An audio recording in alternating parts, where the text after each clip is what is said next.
said that you didn't get all of that grand slam. Is that true? I find that hard to believe. That's a little true. I like to thank my Lord Savior Jesus Christ, but I actually did catch it on the barrel. As you guys saw on the first slider that I swung at, missed it by a lot. But I made sure that I could see something up again because I knew that I was going to get something like that again. Being a guy like me, a big guy like me, having the stereotype of getting a lot of off speed, so my mentality was still through the middle, like always. And I just saw it up and put a good swing on it.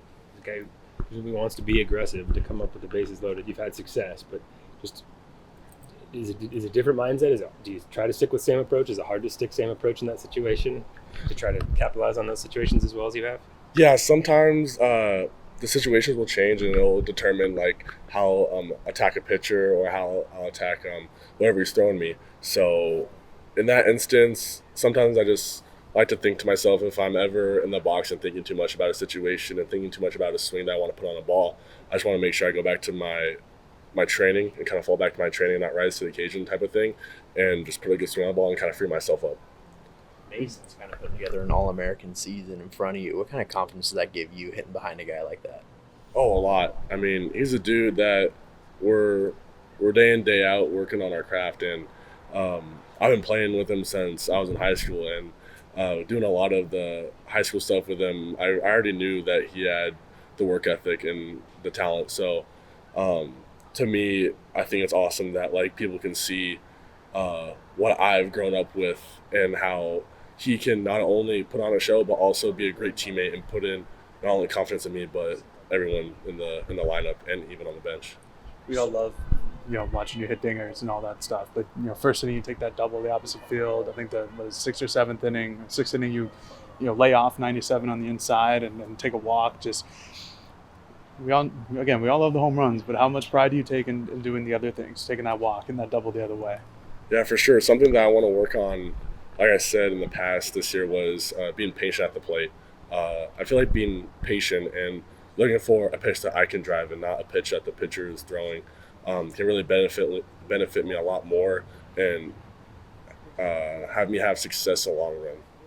How do you kind of balance being patient and being aggressive? Because that double was off the first pitch. Like, is that kind of do they kind of meld into each other in being patient and aggressive? Like, how do you balance this? Yeah, it's a huge thing with also like seeing ABs in front of me. If I see a lot of guys throwing strikes, then I'm like, okay, then he's not afraid to get ahead. He's not afraid to not throw around guys, right? So when taking into account of what he's throwing, what his ball does, and also like if he's a strike thrower, then I kind of just stick to being freed up, and then if he throws it there, then I put a good swing on it. So many left-handed bats in this lineup. What kind of power can you bring, or what can you bring different in that righty bat? I guess it's just a different look.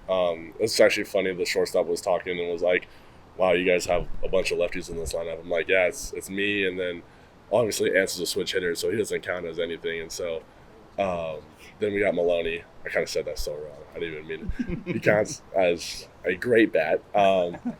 But, I mean, it's just a different look to guys. I mean, especially having my size, I guess I want to bring to the table something like intimidated, right? Because the off speeds that I get as a righty isn't going to be the same as to all the lefties. So he's going to have to throw something different, a different look, and not rely on his left-handed off speeds that he has to throw. You are now the single season leader or career leader and Grand Slams in a season with 3. Just kind of what does that mean to you? And just your journey again through all the injuries, and now you're producing at a really high level.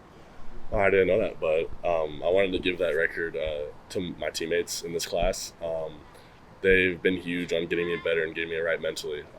They're a huge part in my success and why I work hard, because I want to make sure that I'm not really playing for the stats or anything, being a old guy here and knowing what it takes to be here. But I just love playing for the guys, and I guess the personal accolades will come. But for me, I don't really like to look at the personal accolades. I like to think of the W or the L that we have at the end of the day, because I think that that's all that matters to me personally. What does the energy look like from the team after loss on Wednesday and then one day off, and then now a great win on Friday. How does that energy shifted in the last few days? Yeah, a huge part with me especially is making sure we're even. So we had a huge 20-minute kind of post-game thing with just the players, and we knew that we didn't need to panic. We knew we were great. We just need to make sure that we're sticking to our process and cleaning stuff that we can control, you know what I'm saying? The energy's the same. We just got to make sure that we're sticking to our process and everything will take care of itself. You said there wasn't a need to hit the panic button, but you guys were in clear need of a bounce back win today. How does it help more that it was maybe a more lopsided score? Does that matter more? Or just a win is a win? I think a win is a win. Basically, anything that we get, we can take, you know what I'm saying? We're a gritty ball club. We're not about the glitz and glamours that everyone talks about. And like Dan said in the fall, or 2 years ago actually, we're not playing for clicks, right? So it's just with us, we don't like to hit the panic button because that just adds more stress to what we're already playing a failure game, right? So we're good.